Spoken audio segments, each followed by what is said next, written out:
हम लोग बिहार का स्पेशल पढ़ रहे हैं। बिहार स्पेशल में आज बिहार की जलवायु क्षेत्र को पढ़ना है। क्या क्या जानना है पहले जान लेते हैं।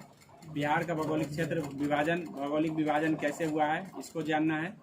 उसके बाद है आपको बिहार का उद्योग, बिहार में कौन कौन से उद्योग हैं लगाए गए हैं ये जानना है। उसके बाद आपको जानना है कि बिहार में पर्यटन स्थल के लिए कौन कौन जगह है, उन चीज़ों को जानना है आपको। साथ में आपको पढ़ना है बिहार का विविध, अर्थात ये बिहार का पूरा परिचय हो जाएगा। उसके बाद हम इसके आगे हम जो वीडियो बनाएंगे वो बिहार का प्राचीन इतिहास होगा। तो हम बिहार का पूरा परिचय इतना वीडियो में आपको करा दिए हैं और आज के वीडियो में लगभग हम बिहार का पूरा परिचय कराकर आपको ख़त्म कर रहे हैं। अब बिहार का प्राचीन इतिहास चलेगा अगली वीडियो में। तो पहला है आपका बिहार का जलवायु क्षेत्र।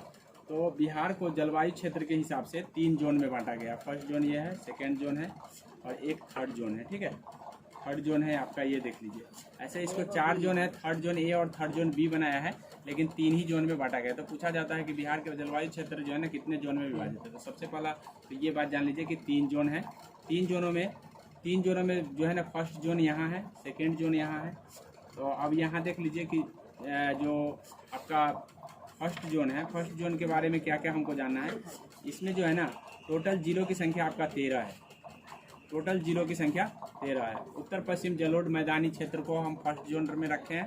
और उसके बाद है कि यहाँ का जो फसल है वो फसल में क्या क्या उगाया जाता है।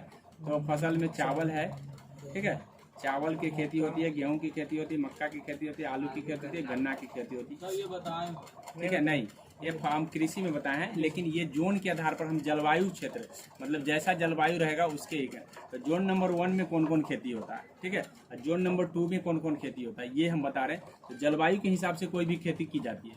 तो फर्स्ट जो है 13 जिले आपको ध्यान रखना है कि प्रथम जोन में आता है। वही दूसरा जोन की बात कर लेते हैं। तो दूसरा जोन में यहाँ देख लीजिए 8 जिले हैं। दूसरा जोन में 8 जिले हैं। ये भी उत्तर पूर्व है, ये उत्तर पूर्व है। और यहाँ पे क्या था, उत्तर पश्चिम। ये बात ध्यान कर लीजिए, उत्तर पश्चिम में कौन आता है। तो उत्तर पश्चिम कहने का मतलब है कि ऐसे अगर हम दिशा क्षेत्र में बांटे तो इस साइड में हो गया आपका जोन नंबर 1, इस साइड में हो गया जोन नंबर 2 और नीचे जो है ना जोन नंबर 3 है। लेकिन जोन नंबर 3 को ए और बी में बांट दिया है। तो यहाँ पे ए है और यहाँ पे बी है, इसलिए 3 जोन है। लेकिन 3 जोन में हम जोन 3 को 2 भागों में डिवाइड किए हुए हैं। ये बात समझ में आ गया। अब जोन नंबर 1 में कितने जिले हैं, 13। जोन नंबर 2 में कितने जिले हैं, तो 8। तो कितने, 13 8 21 हो गए। बाद बाकी उधर जो बनते हैं वो जोन नंबर 3 में।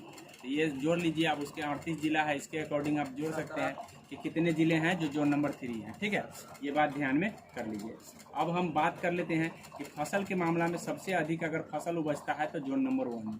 ठीक है, इसीलिए बिहार बीपीएससी में ये पूछा भी गया था कि किस जोन में भारत में अधिक मतलब फसल खाद्य फसल होता है। तो खाने वाला जो फसल होता है वो, ठीक है, सॉरी भारत में नहीं, बिहार में। बिहार के किस जोन में जो है जलवायु क्षेत्र के जोन में खाद्य फसल होता है। तो खाद्य फसल आपको ध्यान में रखना है प्रथम जोन में। ठीक है, जोन नंबर प्रथम होगा क्योंकि यहाँ पे आपको ध्यान रखना है। यहाँ पे देखिए कौन से खेती हो जाता है। यहाँ पे हो जाता है आपको, यहाँ भी वही खेती होता है, चावल होगा, गेहूं होगा, ठीक है, आलू होगा, आम होगा, लगभग वही चीज़ खेती हो रहा है। लेकिन यहाँ जिला कम है तो थोड़ा कम उपजेगा, यहाँ ज़्यादा जिला है तो ज़्यादा उपजेंगे, बस यही बात है। उत्तर बिहार की बात करें तो यहाँ से लेकर ऊपर उत्तर बिहार है और यहाँ से लेकर नीचे दक्षिण बिहार है। तो ये उत्तर बिहार में हो गया और ये सारे, ठीक है, ये ध्यान में रखेंगे। और इस साइड की बात करें तो पूर्व का बिहार हो जाएगा, इस साइड का करें तो पश्चिम का। इसीलिए उत्तर पश्चिम इसको कहते हैं, इसको हम क्या कहते हैं, उत्तर पूर्व। ठीक है, इसको हम अगर कहेंगे तो दक्षिण पश्चिम कहेंगे, इसको कहेंगे तो दक्षिण पूर्व कहेंगे। ऐसे हम डिवाइड करके पढ़ते हैं। तो मेरे ख्याल से समझ में आ गया होगा। अब हम बात कर लेते हैं, यहाँ पे देख लीजिए जोन नंबर 3 में ए में क्या है, 6 जिले हैं। ठीक है, ए में 6 जिले हैं। अब 6 जिले में है, यहाँ पे देख लीजिए, यहाँ लिखा हुआ है कि बिहार की जलवायु के कोपेन के अनुसार CWG बोला जाता है। मतलब ये पूछा गया है बीपीएससी में कि कोपेन के हिसाब से बिहार के जो जलवायु है वो क्या है। तो CWG है, क्या है, CWG। तो ये CWG का मतलब मध्य तापीय गंगा तुल्य होता है। ठीक है, इसका मतलब ये हो गया। अब यहाँ वर्ग 2 भी बनाया गया है। वर्ग 1 वो हो गया, वर्ग 2 है CWA। क्या है, CWA। यहाँ पे देख लीजिए दिख रहा है कि ये है आपका CWG है, ठीक है, CWG हो गया। उसके बाद है CWA भी हो गया वर्ग 2 में, और CSA को प्रदर्शित करता है। तो ये जलवायु कोपेन नाम का कोई व्यक्ति था जिसने जलवायु को मतलब डिवाइड किया, तो उसका नाम रख दिया। तो CWG को आप ध्यान में रखिएगा कि बिहार की जलवायु क्षेत्र काउंट किए जाते हैं। उसके बाद है जोन, यहाँ पे दक्षिण जलोढ़ मैदान यहाँ पे पड़ता है, और यहाँ पे पड़ता है दक्षिण पूर्व जलोढ़ मैदान। मतलब ये दक्षिण पूर्व में आ गया, ये दक्षिण पश्चिम में आ गया। ये बात हम बता दिए हैं दिशा के हिसाब से। तो इस चीज़ों को आपको जानना है। तो इससे ज़्यादा कुछ पूछा नहीं गया है। ध्यान रखना है कि बिहार की जो जलवायु है वो पूर्वी भाग में आर्द्र है और पश्चिमी भाग में शुष्क है। अर्थात कहने का मतलब है कि जो पूरब का भाग है इधर ज़्यादा वर्षा होता है। इधर किशनगंज एरिया है जो बिहार में सबसे ज़्यादा वर्षा होता है। कल ही जब हम बताए थे तो किशनगंज में ज़्यादा वर्षा, तो इधर का जलवायु कैसा होगा? आर्द्र होगा। और इधर कम वर्षा होता है तो इसलिए इधर का जलवायु कैसा होगा? शुष्क होगा। तो ये ध्यान रखिएगा कि बिहार की जलवायु यही है। और बिहार में जिला जो दिया गया है उसको ध्यान में रखना है कि कौन जोन में कितने जिले हैं। तो इससे ज़्यादा कुछ जानने की ज़रूरत नहीं, बस हमको इतना ज़रूर जानना है कि बिहार में जलवायु क्षेत्र को कितने भागों में विभाजित किया, कौन जलवायु क्षेत्र किधर पड़ता है, किसमें कितने जिले पड़ते हैं, और हमारे यहाँ जो है ना किस तरह का जलवायु है, आर्द्र और शुष्क दोनों जलवायु, ठीक है, आर्द्र और शुष्क। तो इतना बात। अब हम बिहार के भौगोलिक विभाजन पढ़ेंगे। बिहार को भौगोलिक विभाजन में कैसे विभाजित किया गया है। तो देख लीजिए बिहार का जो भौगोलिक विभाजन है, यहाँ पे दिख रहा है कि उत्तर पर्वतीय भाग में क्या है? शिवालिक हिमालय की श्रेणी है। क्या है? शिवालिक हिमालय की श्रेणी है उत्तर पर्वतीय भाग में, जिसमें 932 किलोमीटर तक, ठीक है। और विभाजन जो है ना एक नंबर में किया गया है रामनगर दून, दूसरा दून की घाटी, तीसरा सोमेश्वर की पहाड़ी। मतलब जो पर्वतीय भाग है, उत्तर पर्वतीय भाग, उसको 3 भागों में बांटा गया। कितने भागों में? 3 भागों में। एक रामनगर दून में बांटा गया जो 32 किलोमीटर तक है, चौड़ाई इसका 6 से 8 है। उसके बाद है एक दून घाटी में बांटा गया है जो रामनगर दून घाटी और सोमेश्वर घाटी के बीच में है। और तीसरा है सोमेश्वर पहाड़ी जो त्रिवेणी नहर से लेकर के सोमेश्वर चोटी तक फैला हुआ है। अर्थात कहने का मतलब है कि आपको पूछा जाएगा कि उत्तर पर्वतीय भागों में पर्वतीय भाग को कितने भागों में विभाजित करके पढ़ते हैं? तो 3 भागों में विभाजित करके पढ़ते हैं।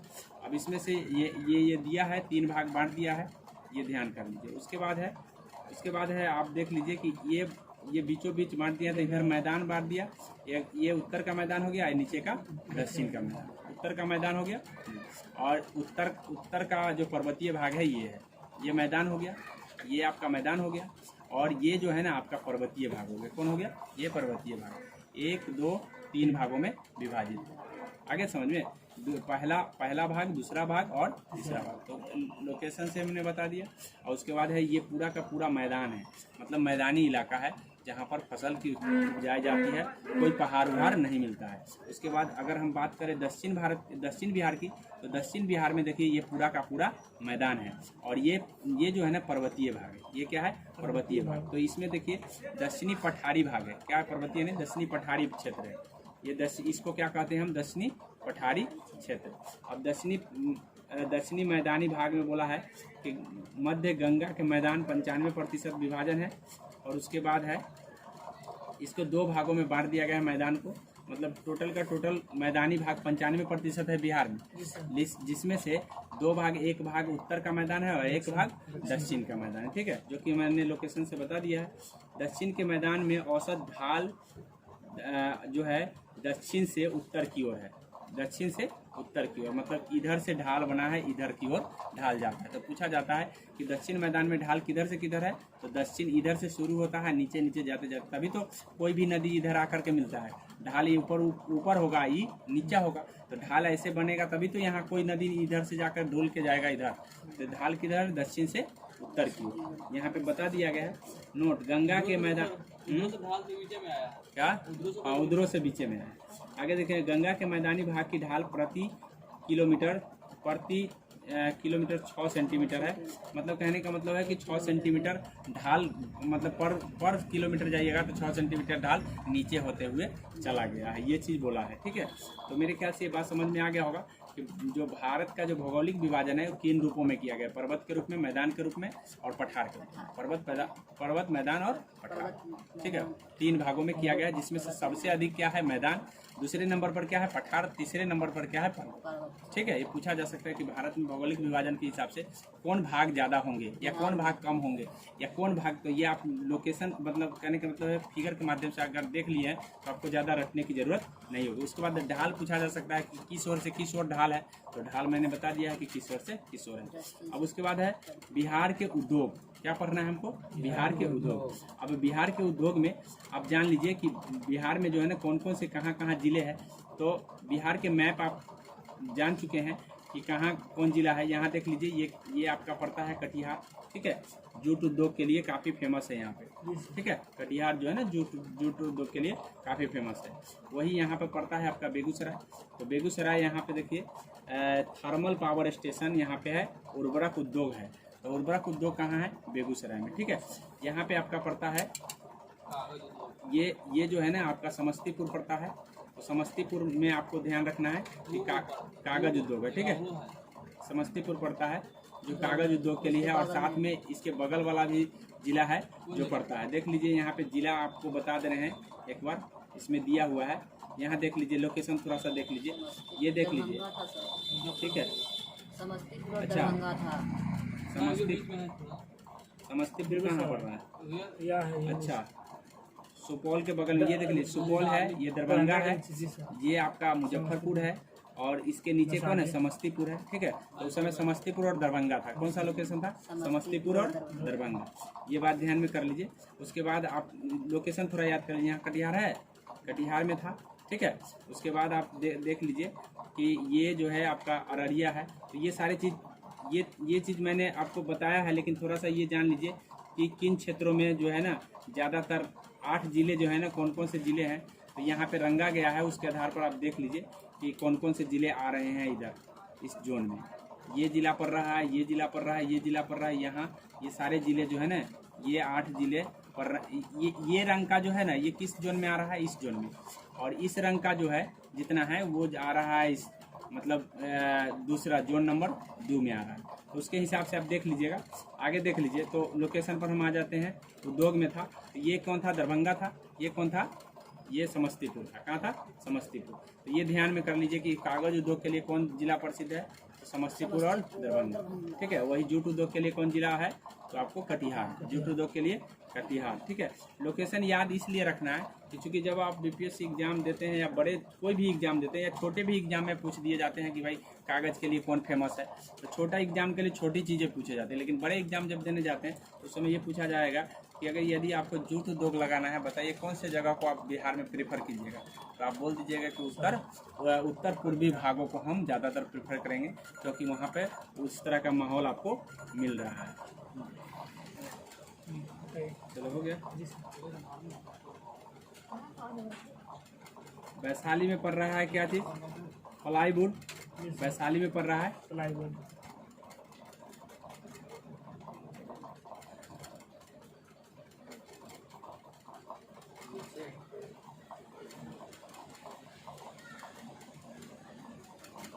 प्लाईवुड पड़ रहे हैं आपको वैशाली में, यहाँ वैशाली का लोकेशन है। साथ में आपको ध्यान रखना है कि इधर रोहतास है, रोहतास में सीमेंट उद्योग है, ठीक है।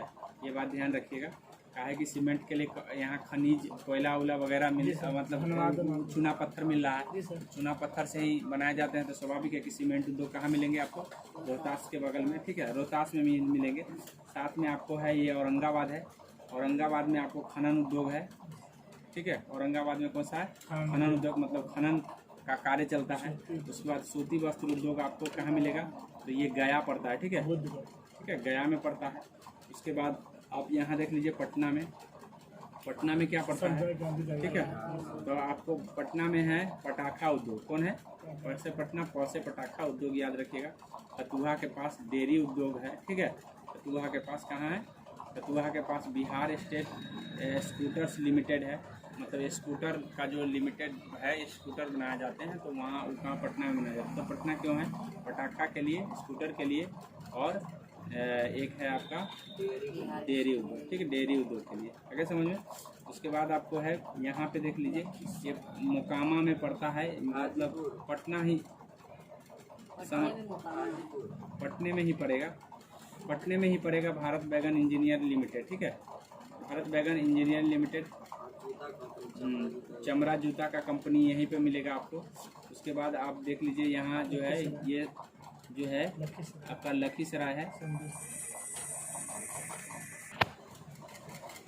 तो भारत बैगन इंजीनियर लिमिटेड कहाँ है, मोकामा में पड़ रहा है, याद रखिएगा, पटने में पड़ता है, वैशाली में नहीं, पटना में है, ठीक है, हाँ पटना में है। लखीसराय में आपका है सिंदूर उद्योग, ठीक है, लखीसराय में कौन सा उद्योग है, सिंदूर। वही भागलपुर में रेशम उद्योग, ठीक है, रेशम के लिए भागलपुर है। उसके बाद है आपका, ये आपका है मुंगेर, ठीक है, मुंगेर में बंदूक कारखाना, सिगरेट कारखाना, ठीक है। और जूट जो है ना, जूट उद्योग आपका कटिहार में पड़ रहा है, कहाँ पड़ रहा है, कटिहार। वही आपको बरौनी में आप देख लीजिए, बरौनी में क्या है, थर्मल पावर स्टेशन है, ठीक है, बरौनी में क्या है, थर्मल पावर स्टेशन। और ये दरभंगा और सीतामढ़ी में क्या है, कागज का उद्योग। और उसके बाद है प्लाईवुड कहाँ है, वैशाली में। तो ये सारे चीज़ों को हमने बता दिया है, ध्यान में कर लीजिए, ठीक है। एक बार पूछ दिया जाता है कि भाई थर्मल पावर स्टेशन कहाँ है, तो यहाँ पे बरौनी में है। वही आपसे पूछ देगा जूट उद्योग कहाँ है, तो कटिहार में है। वही आपसे मुंगेर में क्या है, तो मुंगेर में आपको सिगरेट और बंदूक है, ठीक है। वही रेशम के लिए कौन प्रसिद्ध है, तो आपका भागलपुर प्रसिद्ध है। वही आपका पूछ देगा कि भाई जो भारत बैगन इंजीनियरिंग और चमड़ा उद्योग है और जो है ये कहाँ पड़ रहा है, तो ये भी पटने में पड़ रहा है। उसके बाद है पटाखा उद्योग, ठीक है, पटने में पड़ रहा है, अर्थात कहने का तो पटना के मोकामा में ये पड़ रहा है, तो ध्यान में कर लीजिएगा। उसके बाद है खनन के लिए आपका औरंगाबाद है। वही सीमेंट और इसके लिए जो है खनन के लिए औरंगाबाद हो गया। इसके बाद आपका सीमेंट उद्योग के लिए रोहतास हो गया। तो ये सारी चीज़ों को आपको उद्योग के दृष्टि से ध्यान करना। अब उसके बाद है पर्यटन स्थल। पर्यटन स्थल का मतलब क्या होता है, तो पर्यटन स्थल का मतलब जो हम यात्री अगर कोई हमारे यहाँ आते हैं, घूमते हैं, तो वो पर्यटन स्थल के रूप में जाना जाता है। मतलब मान लीजिए जो घूमने वाला जगह है उसको हम कहते हैं पर्यटन स्थल। मतलब पर्यटक हमारे यहाँ आते हैं किस लिए, पर्यटन स्थल को देखने के लिए। तो जो ऐसा घूमने वाला जगह होता है उसी को हम कहते हैं पर्यटन स्थल। अब ये समझ में आ गया होगा। अब यहाँ पे देख लीजिए पश्चिम चंपारण है। पश्चिम चंपारण में लोग क्या घूमने जाएगा, तो वाल्मीकि बैराज को घूमने जाएगा, वाल्मीकि राष्ट्रीय उद्यान को घूमने जाएगा, और भितिहरवा आश्रम को, ठीक है, भितिहरवा आश्रम को घूमने जाएगा। तो इतिहास के दृष्टि से भितिहरवा आश्रम है। अब जब हम इतिहास पढ़ाएंगे तो भितिहरवा आश्रम के बारे में भी बताएंगे। तो ये ध्यान रखिएगा कि यहाँ पे लोग क्या क्या घूमेगा, तो वाल्मीकि बैराज को घूमेगा, वाल्मीकि राष्ट्रीय उद्यान को घूमेगा, और भितिहरवा आश्रम को घूमेगा। तो आप पश्चिम चंपारण से इतना बात ध्यान में रखेंगे। इसके बाद पूर्वी चंपारण। पूर्वी चंपारण में आप क्या याद रखेंगे, तो लौरिया आर्यराज जो है ना, जो बौद्ध कह रहे हैं, अशोक से संबंधित है, ठीक है, और बौद्ध स्तूप से भी संबंधित है, और केसरिया स्तूप, इन सभी चीज़ों के लिए आपको ध्यान में रखना है। लौरिया आर्यराज ये कहाँ पर रहा है, तो ये पूर्वी चंपारण में, ठीक है। उसके बाद आपका है यहाँ पे, ये आपका जो है वैशाली है। कुछ भाग आपका ये समस्तीपुर में भी पड़ रहा है, सब सटा हुआ है। तो यहाँ पे क्या है, विश्व शांति स्तूप, विश्व शांति स्तूप है, विश्व शांति स्तूप।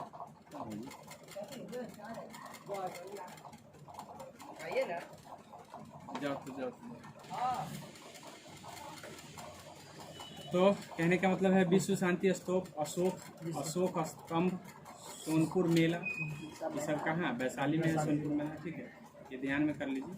और साथ में समस्तीपुर में भी पड़ता है।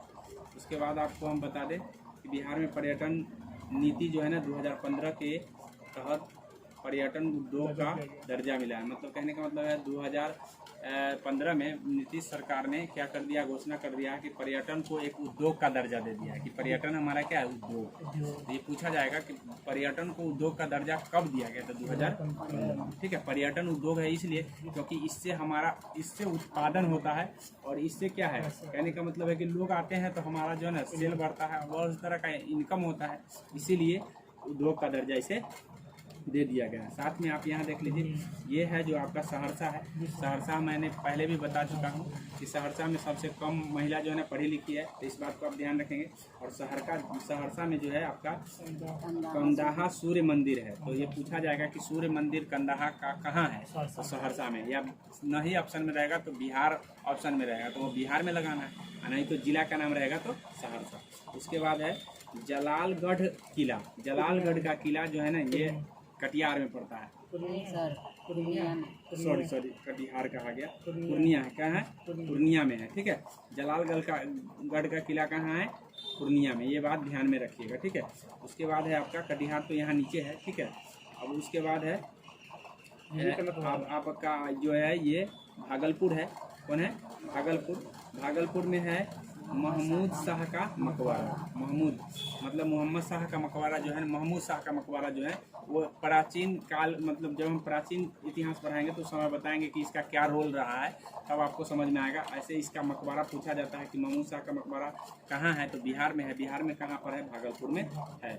मुंगेर में देख लीजिए, मुंगेर में आपका है मुंगेर का किला। कौन है? मुंगेर का किला। तो ये मुंगेर का किला ये मोहम्मद कासिम बनवाया था, जब अंग्रेज से मतलब अंग्रेजों से विरोध कर लिया और उसके बाद मुंगेर का किला बनाने लग गया, जिसके कारण अंग्रेज जो है ना उसको हटा दिया नवाब पद से। तो मुंगेर का किला कहाँ पड़ रहा है? तो आपको मुंगेर, इसने राजधानी भी परिवर्तन करके मुंगेर बना लिया, वहीं पर किला बनाया था। तो ये ध्यान में कर लीजिए। उसके बाद है ये पटना में क्या है? तो पटना में आपका है, पटना में बहुत सारा पर्यटन स्थल है। गोलघर है जो कि आप गए भी होंगे, बुद्ध स्मृति पार्क, शहीद स्मारक। ठीक है, बुद्ध स्मृति पार्क, शहीद स्मारक, पत्थर की मस्जिद। ठीक है, शेरशाह सूरी का मस्जिद। ठीक है, उसके बाद है खुदा बख्श पुस्तकालय से सदाकत आश्रम। तो पूछा जाता है कि सदाकत आश्रम कहाँ पड़ता है? तो पटना में। ठीक है, अगम कुआं, गांधी सेतु, तारामंडल, कुम्हरार जो प्राचीन बहुत सारे पुरातत्व हमको कुम्हरार से मिला है, तो वो सारे कहाँ है? पटना में। ठीक है, पटना साहिब, ये सारे पटना में प्राप्त है। तो पटना में ढेर सारी चीज़ें हैं। क्या?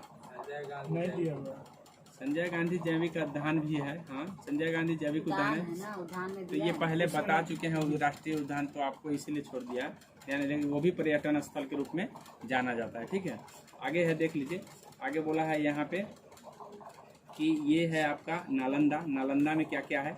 नालंदा में नालंदा विश्वविद्यालय है, जो कि प्राचीन विश्वविद्यालय है और प्राचीन काल में लोग यहाँ पढ़ने के लिए आते हैं, इसलिए नालंदा विश्वविद्यालय काफ़ी इम्पोर्टेंट है। और शांति स्तूप भी यहीं पे है, शांति स्तूप। लेकिन शांति स्तूप यहाँ है, एगो हम आपको बताए हैं विश्व शांति स्तूप, तो ये पड़ता है आपका कहाँ? वैशाली में। ठीक है, ये दोनों में कन्फ्यूजन हो सकता है, इसलिए ध्यान में कर लीजिए कि विश्व शांति स्तूप पूछेगा तो वैशाली, और शांति स्तूप पूछेगा तो राजगीर, नालंदा या राजगीर ऑप्शन में रहेगा। ठीक है, याद रख लीजिए। ठीक है, उसके बाद है आपको, अब अगला है आपका ये जो है इसका नवादा। क्या है? नवादा। तो नवादा में क्या है? अवसढ़गढ़ है। क्या है? अवसढ़गढ़। अवसढ़गढ़ जो है ना प्राचीन के काल के दृष्टि से महत्वपूर्ण है, इसलिए अवसढ़गढ़ पूछ सकता है कि आप कहाँ है, जहाँ पर घूमने के एक अच्छा जगह है, पर्यटन स्थल है। उसके बाद आपका एक गया है। गया में क्या है? बोधि मंदिर है, ये तो सबको पता है। बोधि वृक्ष है जहाँ जो महात्मा बुद्ध से रिलेटेड है, 5वीं पीढ़ी का ये वृक्ष है। तो पूछा जाता है कि बोधि वृक्ष जो है ना किस पीढ़ी का है? तो 5वीं पीढ़ी का है। बुद्ध कुंड है। क्या है? बुद्ध कुंड है। डुंगेश्वरी पहाड़ी है, डुंगेश्वरी। विष्णु मंदिर है। ठीक है, रामशिला पहाड़ है। उसके बाद है प्रेतशिला है। उसके बाद है ब्रह्मयोनी है, ब्रह्मयोनी पहाड़ है। तो ब्रह्मयोनी को याद कर लीजिए, प्रेतशिला को याद कीजिए, रामशिला को याद कर लीजिए, विष्णु मंदिर को। उसके बाद डुंगेश्वरी मंदिर पहाड़ी है, बुद्ध कुंड है। उसके बाद आपको है बोधि वृक्ष और बौद्ध मंदिर। इतना बातों को आपको ध्यान में रखना है गया के लिए। अब उसके बाद आपका आ जाता है औरंगाबाद। औरंगाबाद में क्या है? दाऊद खान किला है और सूर्य मंदिर है। क्या है? तो ये पूछा जाता है कि सूर्य मंदिर जो है ना कहाँ पड़ता है? तो बिहार का एक सूर्य मंदिर उड़ीसा में भी है, कोणार्क में पड़ता है। ठीक है, तो बहुत बच्चा कंफ्यूज कर जाता है इस पर। जब बिहार के एग्जाम देने जाते हैं तो उस समय यही पूछा जाता है कि सूर्य मंदिर कहाँ है, और उस समय ऑप्शन में आपको वो भी रहेगा और ये भी रहेगा। तो ध्यान रखिए कि सीधे सूर्य मंदिर पूछा है, उसका काला पैगोडा नाम है उस सूर्य मंदिर का। ठीक है। तो सूर्य मंदिर पूछेगा तो ये ध्यान में रखिए, या दाऊद, तो ये आपका है उस समय ऑप्शन में अगर जिला देता है तो जिला में औरंगाबाद है, नहीं तो बिहार ऑप्शन में रहेगा, याद रखिएगा। एक जो है आपको ध्यान में रखना है, यहाँ का भी सूर्य मंदिर है, लेकिन ये सूर्य मंदिर का नाम है कंदाहा सूर्य मंदिर। क्या है? कंदाहा सूर्य मंदिर। 2 सूर्य मंदिर है, कंदाहा का सूर्य मंदिर है और ये है आपका औरंगाबाद का सूर्य मंदिर, इसीलिए दोनों सूर्य मंदिर को आपको ध्यान में रखना है। उसके बाद है डुंगेश्वरी देवी, मुंडेश्वरी देवी मंदिर, मुंडेश्वरी देवी मंदिर, तो ये कैमूर में पड़ता है। कौन पड़ता है? ठीक है। मुंडेश्वरी देवी मंदिर क्या है? जहाँ मुंड हमारे मूड़ी काट करके रखा हुआ है तो उसको मुंडेश्वरी देवी हम नाम से रखते हैं। तो मुंडेश्वरी देवी कहाँ है? कैमूर में। कहाँ है? कैमूर में। उसके बाद है आपका, उसके बाद ये आपका है जगदीशपुर का किला। जगदीशपुर आपको पता है कुंवर सिंह से प्रसिद्ध है जगदीशपुर, कुंवर सिंह का घर था, इसलिए जगदीशपुर का किला जो है ना काफ़ी आरा में पड़ता है। कहाँ पड़ता है? आरा। आरा का नाम अभी भोजपुर है, याद रखिएगा, आरा का ही नाम भोजपुर है। अरण्य देवी मंदिर, अरण्य देवी मंदिर है यहाँ पे, और जगदीशपुर का किला है। उसके बाद है पुरातात्विक स्थल चिरांद, जैसे कुमरार भी पुरातात्विक स्थल है, उसी तरीके से चिरांद भी पुरातात्विक स्थल है, जो नव पाषाण काल के वहाँ पुरातत्व मिले हैं। तो ये कहाँ पड़ता है? तो ये सारण में पड़ता है। कहाँ पड़ता है? सारण में। तो ये सारे चीज़ मैंने बता दिया है आपको, सारे पर्यटन स्थल को आपको ध्यान में रखना है। ये ज़्यादातर इम्पोर्टेंट जो है ना चिरांद और कुमरार पुरातात्विक दृष्टि से हो जाता है। वही सूर्य मंदिर आपका औरंगाबाद ज़्यादा इम्पोर्टेंट है। उसके बाद आपको बौद्ध स्तूप और एगो कौन सा है? एगो छोड़ दिया है, इसमें नहीं डाला है। कौन? गोपालगंज के थावे मंदिर। अच्छा, गोपालगंज में थावे मंदिर पुरातात्विक स्थल, तो वहाँ पर्यटन की दृष्टि से पर्यटन स्थल नहीं घोषित होगा, इसीलिए छोड़ा है। जो सरकार पर्यटन स्थल घोषित कर चुका है उसी को दिया है, ठीक है। थावे मंदिर है, लेकिन वो हम विश्व स्तरीय लेवल पर उसको नहीं घोषणा किए हैं। पर्यटन स्थल जब घोषित हो जाता है राष्ट्रीय पर्यटन स्थल, तो उस समय जो है ना लोग अलग अलग देशों से भी हमारे यहाँ आते हैं। तो इस तरह से ध्यान में कर लेना है, आगे समझ में। तो अब हम आगे बढ़ेंगे विविध। क्या पढ़ेंगे? विविध। अब विविध में क्या क्या पढ़ना है हमको? तो विविध में आपको पढ़ना है, यही पश्चिमी चंपारण से शुरू करते हैं, ठीक है। सोमेश्वर की पहाड़ी ऑलरेडी मैं बता चुका हूँ कहाँ है, ठीक है, पश्चिम चंपारण में पड़ता है। उसके बाद है आपका दूसरा नंबर पर आपका आ जाता है, यहाँ देख लीजिए, ये मुजफ्फरपुर, ठीक है, लीची के लिए प्रसिद्ध है, ठीक है, लीची के लिए प्रसिद्ध है मुजफ्फरपुर। उसके बाद है दरभंगा। दरभंगा क्यों फेमस है? तो दरभंगा महाराज थे दरभंगा के, ठीक है। दरभंगा मेडिकल कॉलेज, ठीक है, ललित नारायण मिथिला विश्वविद्यालय। तो यहाँ दरभंगा में पूछा जा सकता है कि ललित नारायण मिथिला विश्वविद्यालय कहाँ है? दरभंगा में। वही Darbhanga medical college, medical college सबको पता है। दरभंगा महाराज कहाँ के थे? दरभंगा के, ठीक है, याद रखिएगा। अब मधुबनी क्यों प्रसिद्ध है? मधुबनी पेंटिंग, ठीक है, मधुबनी पेंटिंग पूछा जाता है कि मधुबनी पेंटिंग किस लिए प्रसिद्ध है? तो मधुबनी पेंटिंग के लिए। और पूछा जाता है कि मधुबनी पेंटिंग कहाँ है? तो उस समय ऑप्शन में भारत दिया रहता है, भले बिहार दिया रहता है, तमिलनाडु, ऐसे अलग अलग राज्य दिए जाते हैं, तो याद रखिएगा कि बिहार में है, ठीक है। अब है डीजल इंजन कारखाना। डीजल इंजन कारखाना कहाँ पड़ता है? मधेपुरा में। जो पप्पू यादव का घर है मधेपुरा, ठीक है, मधेपुरा में जो है ना, याद रखिएगा कि डीजल इंजन का कारखाना है। उसके बाद है आपको कटिहार जूट उद्योग के लिए ऑलरेडी पहले बता चुके हैं। भागलपुर आपका किस लिए है? पहले अंग, जैसे जनपद 16 जनपद थे ना, 16 जनपद में 3 गो जनपद जो है ना बिहार में था। कितना था? 3 अंग, ठीक है। तो अंग जो है ना उसमें से एक अंग जनपद था, वो कहाँ था? भागलपुर, ठीक है। एक मगध था, एक अंग था, एक लिच्छवी था, ठीक है, लिच्छवी था। तो 3 गो जनपद थे।